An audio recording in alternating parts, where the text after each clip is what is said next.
Patrick Amimo, who's joining us from the Milimani Law Court. Remember that there have been quite a number of petitions that have been filed.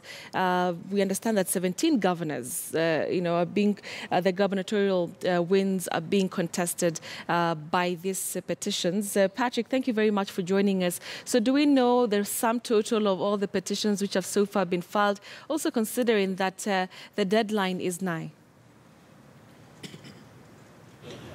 Thank you, Betty. In fact, these particular petitions that have arisen, for the members of parliament and governors plus senators, governors, senators and members of the National Assembly plus MCAs, their petitions, they had at least 30 days to file their petitions if they were contesting or trying to dispute those who were declared winners. And this particular deadline is fast approaching because the last announcement was done on 10th August, so we expect the 10th August or 9th September to be the last day for filing petitions.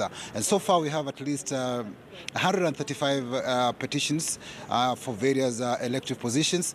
For the governors, we have at least 15 touching on the governors, at 54 thereabouts touching on the members of parliament, and at least 60 targeting members of the county assemblies. And just these is going across the country, and various petitions have been filed at other courts across the country.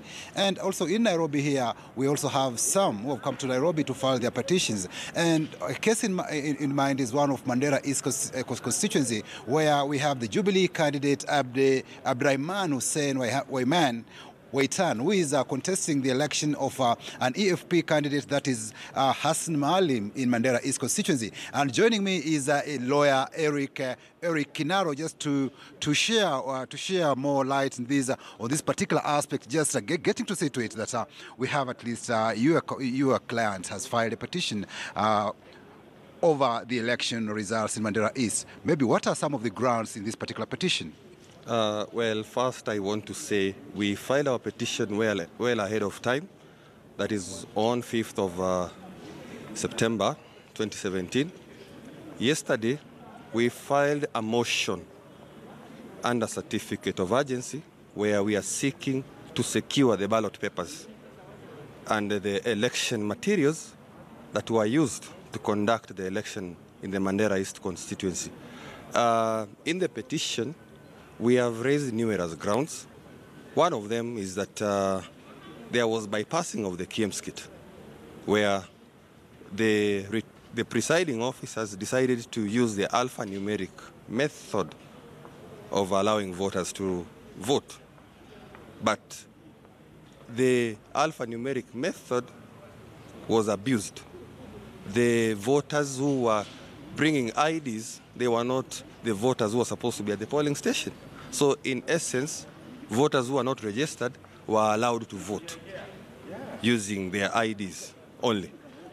Secondly, the gist of this certificate, the motion we have brought to secure, we are seeking to secure the ballot papers. Because after the declaration, immediately after the declaration, some ballot papers which were marked in favor of my client, that is the petitioner, Abdrahman Hussein Waitan, were found scattered in the field. So we are asking ourselves, were they used to count? Were they considered in the counting of and the declaration of the results? So we want to secure the ballot boxes so that at least when we go to scrutinize, we'll be able to know whether the ballot papers which were collected in the field were considered when counting the number of votes for the petitioner, that is Abdrahman Hussein Waitan.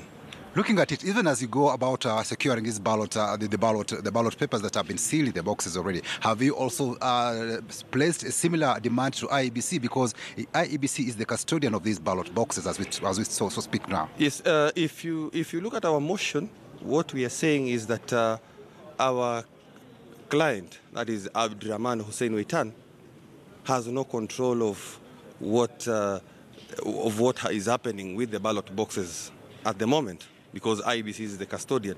So in this petition, we have enjoined the IEBC and also the returning officer for Mandera East.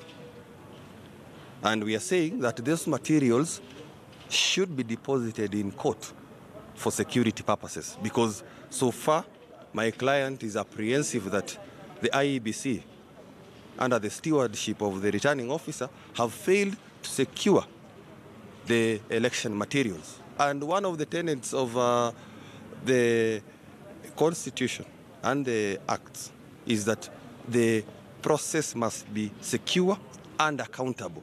If the process is not secure and accountable, it fails the constitutional test. So in essence, we are saying that those materials must be secured, and we don't trust the IEBC to secure the materials. We want the materials to be secured here in these courts.